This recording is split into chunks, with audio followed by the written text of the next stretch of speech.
Welcome to Authentic Living with Roxanne, a place where we have conscious conversations about things that really matter in our lives. And now here's your host, Roxanne Derhaj.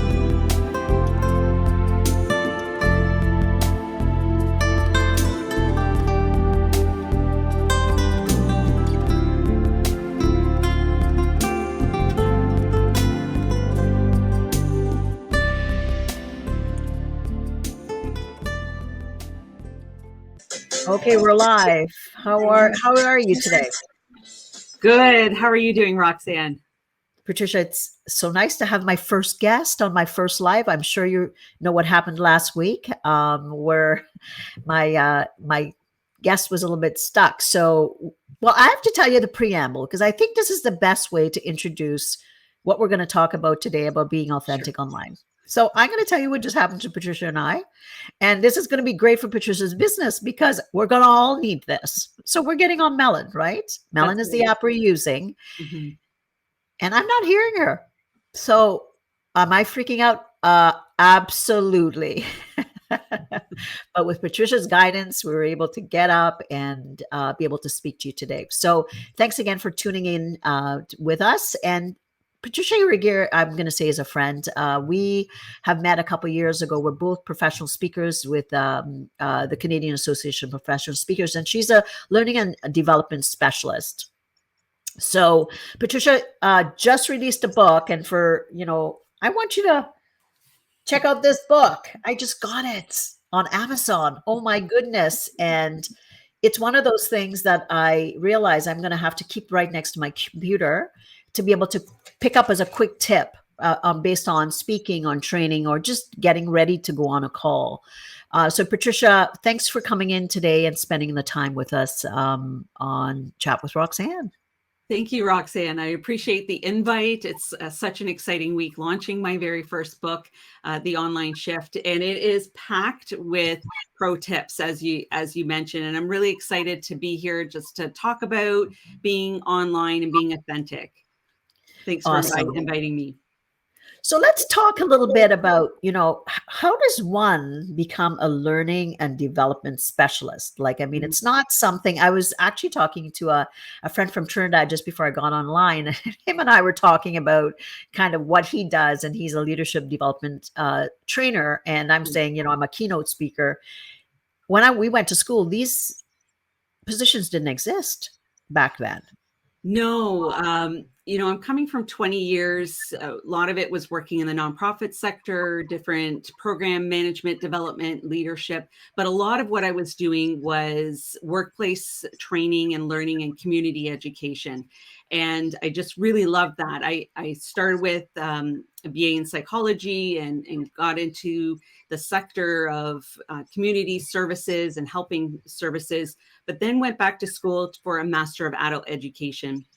Because what I really loved doing, and I think is what is the basis of everything, communication, workplace, if you're leading a team or even sharing what services you offer, it all comes down to education and learning and being able to communicate that really well and work with the audience to turn them into participants is what I've been very passionate about.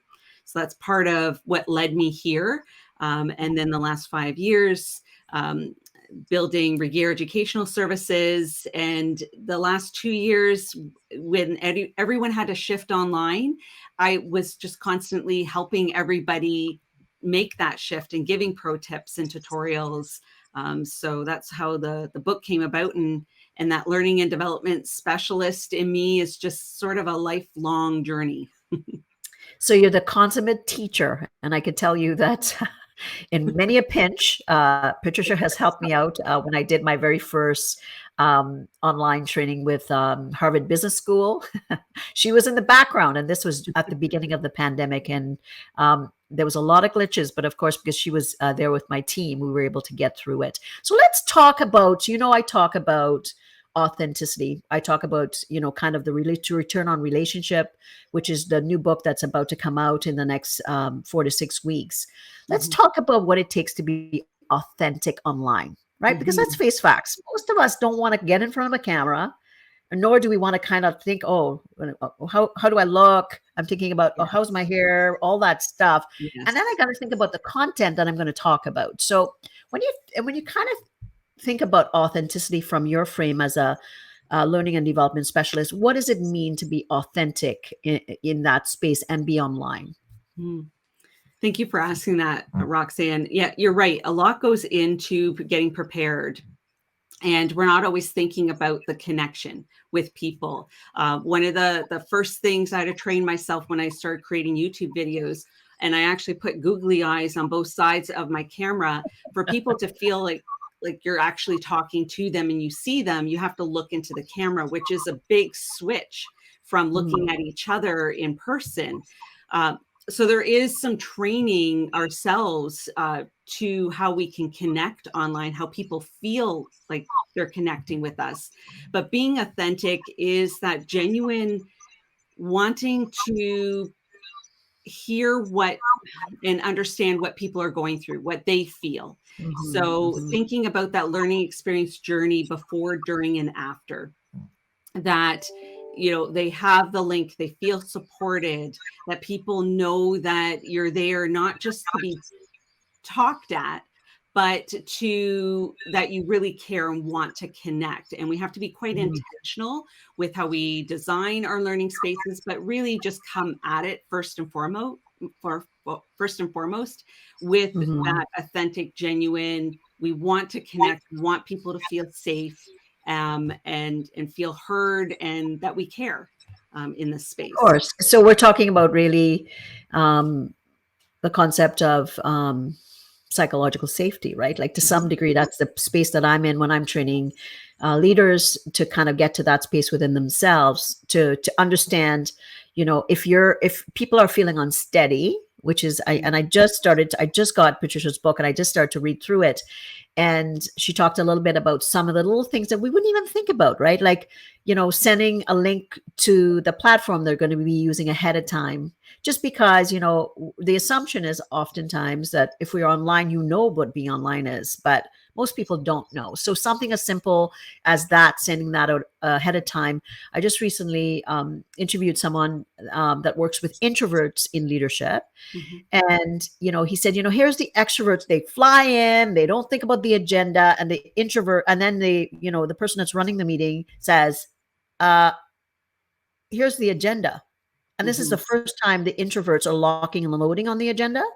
And then, of course, what does the extroverts do?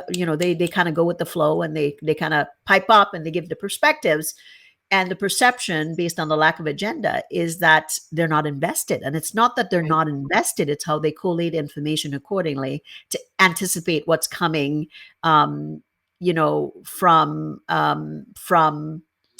the space, right? So again, if someone is not aware what's coming, then what happens is that they're kind of distracted, or they feel negated, and not that the person running the meeting isn't, but they feel a bit negated and they don't respond. And then what happens is the leader thinks, here's someone that doesn't have buy-in. Yes. And in fact, they may have equally as much buy-in. So something as simple as sending agenda ahead of time, when kind of your team on the platform, allows the people that process information a bit differently to take it in so that they could kind of ingest and then in turn add value. So that's a good little tip that I hadn't really thought about, because I'm on the extroverted lane. But again, I can't just think about myself. I have to think about everybody that I'm speaking to. Right. Everyone likes to receive information differently. What lights them up is different, and what makes them feel safe and connected is different too. So thinking about that, people feel prepared and feel supported. So I often recommend, when people come into a space, to go through the navigational pieces, because we can't assume that everyone has been on that platform or they know the new features. And it's a little quick way to make sure that people can interact and feel included and feel that they belong, and not feel silly or dumb that they don't know something. And sometimes people are coming in from different avenues, and they might not have that green check mark option. So I often recommend too giving alternate options, come on mic or type in chat, or use your reactions if you have them, and activate closed captioning, like all the different things, and communicating that everyone that what they need, trying to cover it as much as possible. And ultimately, you're talking about connection in a different way, right? So often, prior to the pandemic, Patricia and I would drive to Toronto to our meetings. So we had the opportunity in the car to kind of connect. And then all of a sudden, boom, March 2020 happens, and we're all of a sudden not seeing each other on until it's like 2D. And it felt contrived, it felt limiting, and all those things. So everybody in the world was going through that, and then people that had to communicate, be it family even. that was the most funniest ones for myself with my family, and trying to talk to everybody online. But even going into teams and having to all of a sudden, leaders that maybe potentially weren't good communicators to begin with, now then had to go off and start to use this kind of format. And of course, there was a lot of stumbling and bumbling for people to get through meetings. Mm-hmm. So let's talk a little bit about what are some of the things that you see most people have problems at being on camera? Like you just said to me here, Roxanne, you're not in the middle. And I didn't even think about that, right? Like, so again, and she said to me, and I'm being very frank, hey, Roxanne, you need to be a little bit more in the middle, move down your camera. I'm like, oh, okay, Patricia, thank you. What are some of the other things that people can really kind of think of and these may seem basic, but they're not basic, as I'm sharing with you what Patricia just shared with me. Right. I mean, and some things don't matter as much as other things. Those are things that might be behind the camera that, we have those conversations. When we're in that space, some people might not want to have their camera on. And that happens quite often, depending on the culture of a group. Certain organizations, that's what they're used to. And there might be other reasons too. There are different times during the last 2 years where kids might be running in the background. So we have virtual backgrounds or the camera's off.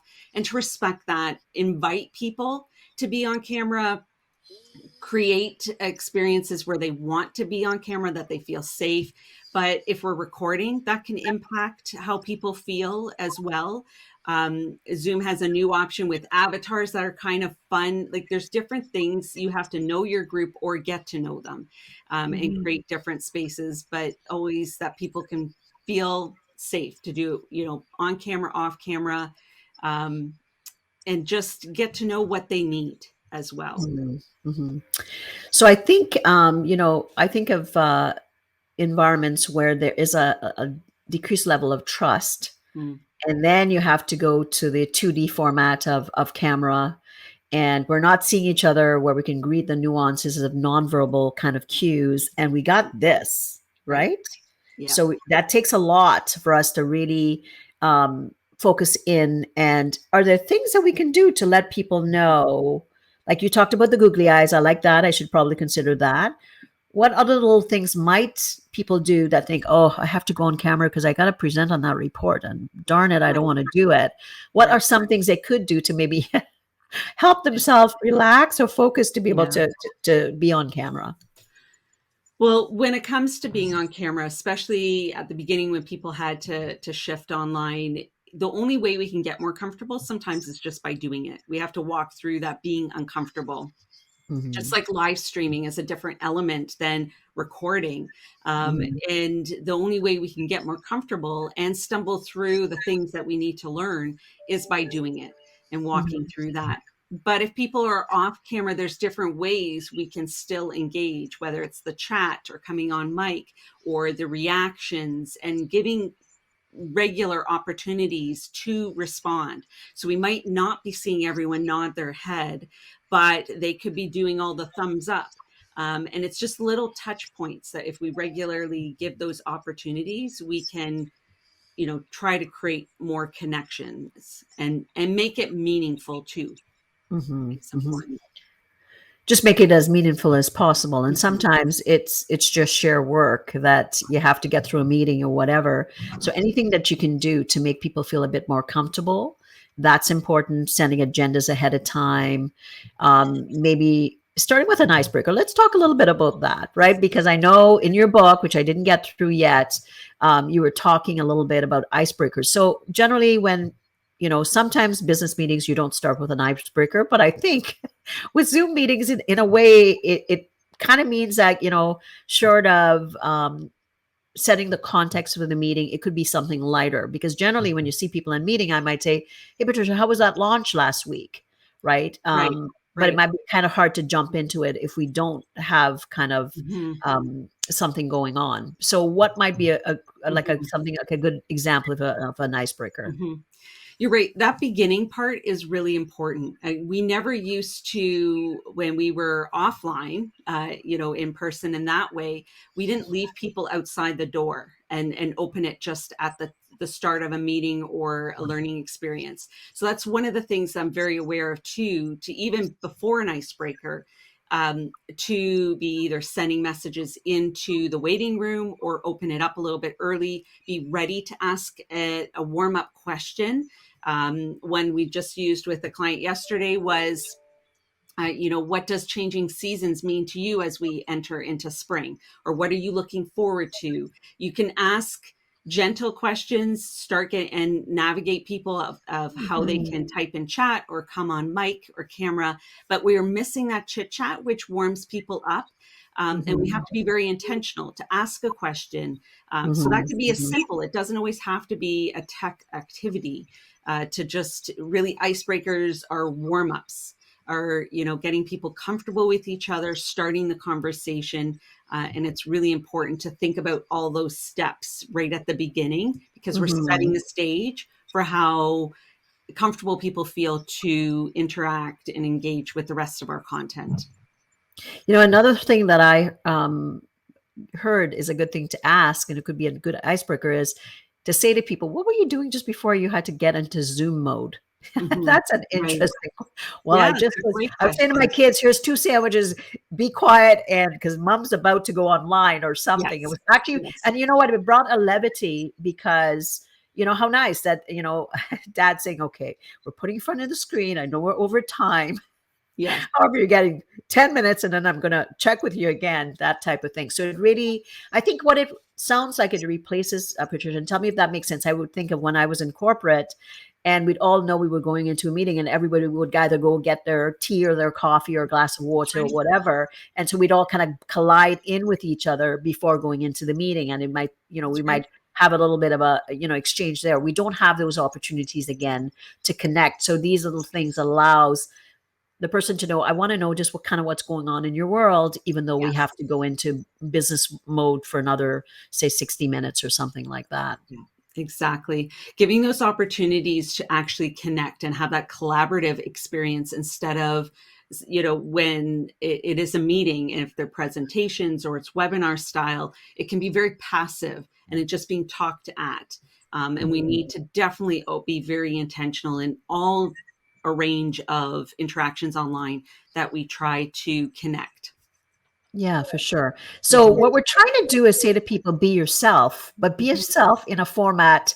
So for you and I, we've been, had to adjust how we do business and we've had to be online. And I Mhm. think of myself, I do these podcasts all the time, but they're live now. And it adds, you're right. It adds that additional element of, Mhm. okay, now if I say something that I can't raise, that's a reality and there's a bit of pressure, but then you think, well, what's the worst going to happen? Right. Like, I mean, Right. Right. hopefully people would understand that it's live. Mhm. So just trying to be yourself, figuring out what it takes to calm prior Mhm. to going on camera. What about the concept of camera versus on versus off? How, Mhm. how do you find that most people kind of decipher what's best if they're Mhm. having to run a meeting?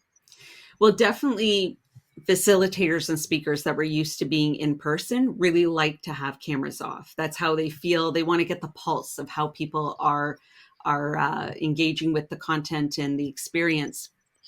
But there are certain groups that are more camera off.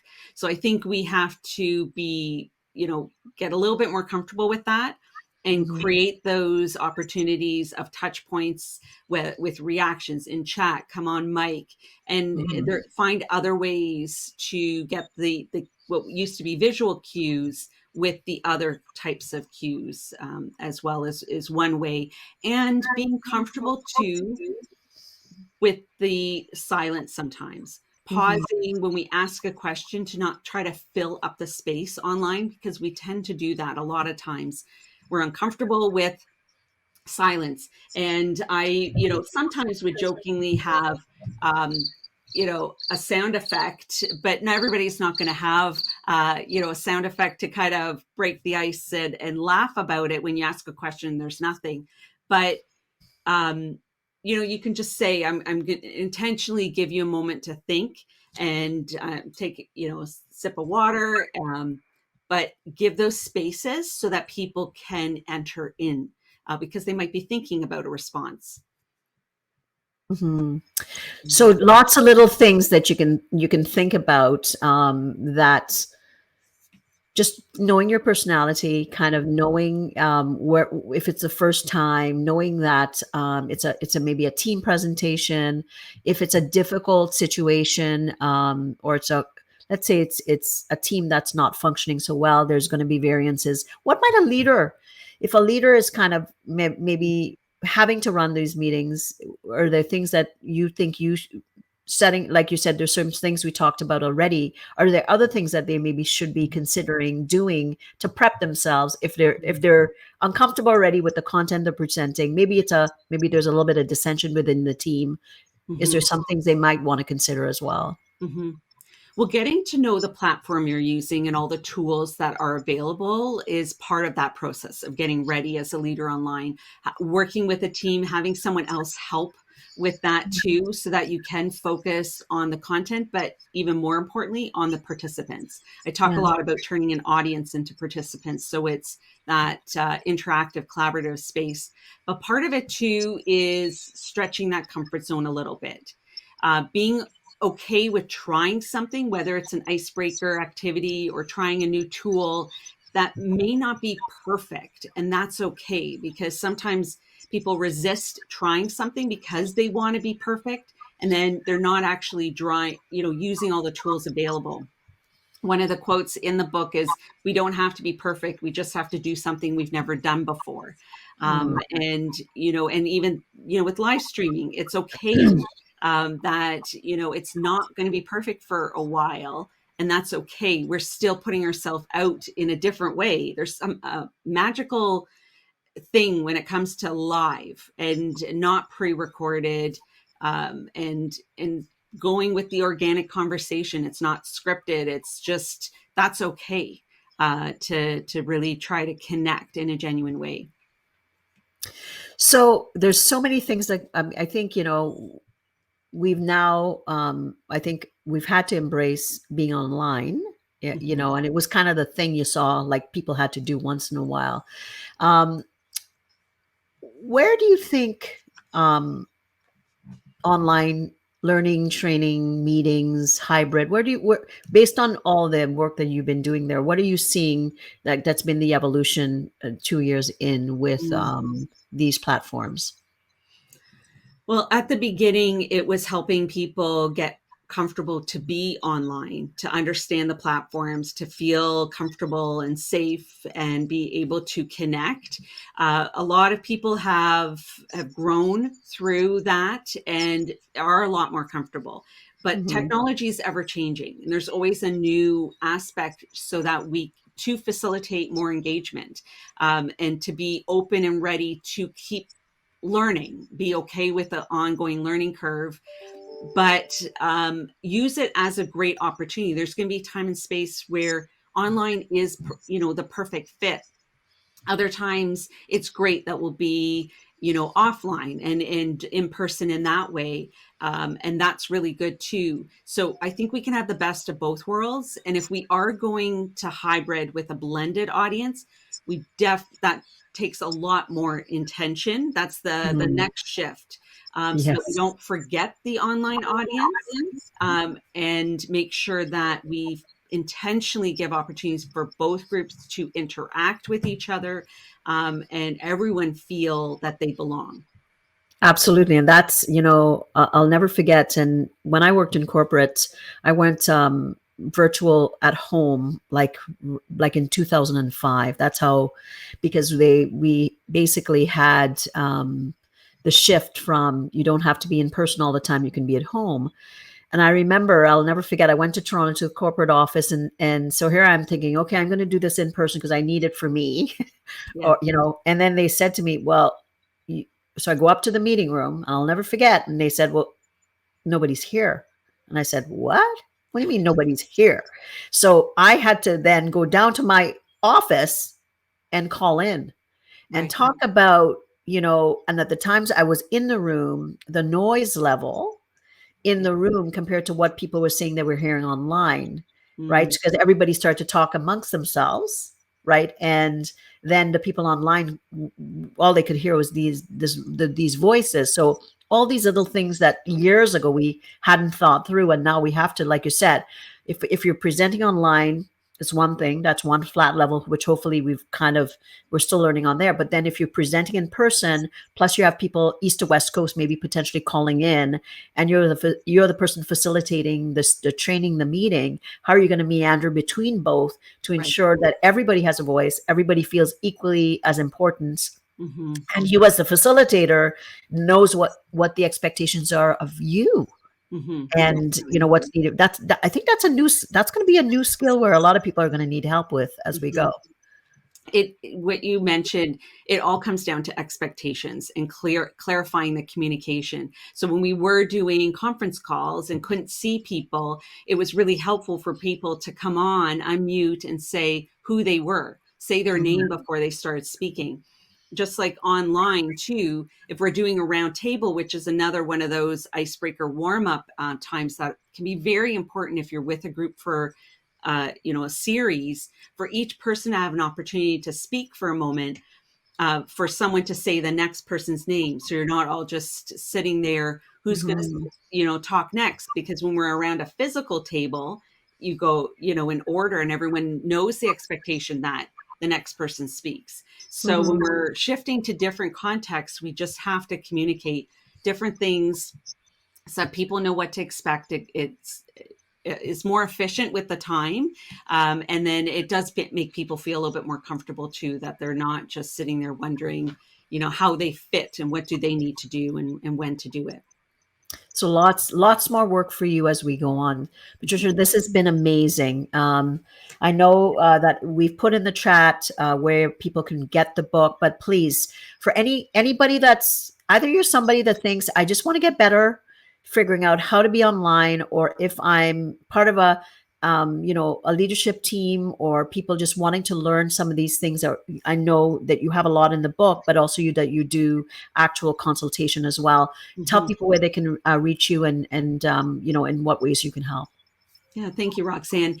RegierEducation.com is my website. You can definitely connect with me, book a consultation. I work with, variety of different services we offer. But you can also, in addition to the book, there's the e-copy that's on a special price right now. The physical copy is fantastic. I created it so it's like pick your own adventure. You can jump around and just pick a couple things to work on. But I also create YouTube videos and blogs and articles once a week. So there's tips and tutorials there as well. And that's on my YouTube channel, Patricia Regier. So I welcome people to check out the information in a variety of different ways and connect and let me know what you're interested in talking about. Again, thank you. And congratulations on the new book. That's amazing. So what am I taking away? I'm taking away that when I think about being authentic, that's kind of scary sometimes if it's a new platform. So take the time, educate yourself, take your pulse, kind of how stressed am I? What do I need to do to come back into my body or whatever before I go on camera? And I have to keep that camera on. So for people listening that are wanting to know more about how do I understand my authenticity? We've put into the link as well, as you know, I said my new book, ROR, Return on Relationships, is coming out the end of this month, beginning of May. But before that, if you want to know how authentic you are in relationships, you can check out the link, roxannederhodge.com/quiz, and it'll give you the options. If you're looking just to know, how am I at home or how am I at work, you'll go through a bit of an assessment. It'll send you the results. And so take the time. It's just a couple minutes and it gives you some information. Again, Patricia, thanks so much for your time. For everybody, we survived week number 2 without too many glitches. So look forward to seeing you again next Thursday at 11. Take care, everyone. Thanks, Roxanne. Thank you, everyone. Okay, we'll talk to you soon. Thanks. Bye. Bye. Thanks for tuning in to Authentic Living with Roxanne, creating the space for positive, healthy change. Roxanne is a keynote speaker, psychotherapist, and coach. To work with Roxanne, visit roxannederhodge.com/blueprint. We'll see you next time on Authentic Living with Roxanne.